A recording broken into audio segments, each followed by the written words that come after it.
is what you have to understand about the strategic release class. Mm-hmm. Our work product is in diametric opposition to the PISC. It's in diametric opposition to the interests of the prison industrial slave complex. Right. Okay. Primary reason why men like myself, men like Abdullah, not parole is because they do not want guys like us on the street. There's a reason for that. When we released from solitary confinement in 2015, and we came to the general population, it's almost like the best way I can describe it is Rip Van Winkle waking up, in my case 20 years later, in Conrad's case 32 and a half years later, and the entire world has changed. These brothers and sisters, these brothers on these main lines, and the sisters we encountered in interactions with the community were so different in terms of their social and ideological perspective that it's almost unrecognizable. They were engaged in a degree of drug use we've never, ever taken into consideration. It's one thing to understand something intellectually and something completely different to understand something practically by social experience. What we saw was our people in trouble. Of course, so we did what we normally do, what we've done since we made this ideological political transformation ourselves.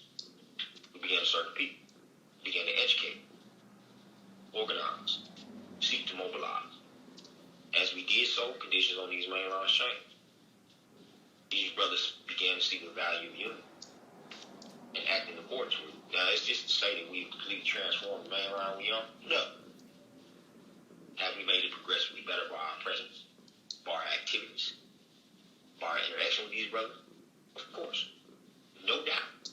And I don't think anyone here would disagree with that. So I said that to say this. Prison industrialists, and I'm talking about your basic prison guard, they watch the same way we do. They see this. This is a threat. If you teaching these brothers to get out and stay out, guess what happens? It is an inescapable order of operation. The number of prisoners under their control at any given time determines the amount of money that they get from the general fund. The current budget for the California Department of Corrections is $12.6 billion with a B. Now that's more than a lot of countries' gross domestic product.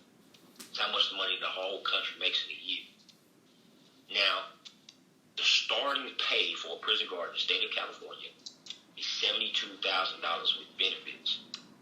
The vast majority of prison guards in the state of California work overtime. With overtime, they cleared $100,000 a year. They have the most powerful lobbying force in the state, in the California Correctional Peace Officers Association, to ensure that they continue to have these exorbitant budgets. But these exorbitant budgets must have a foundation.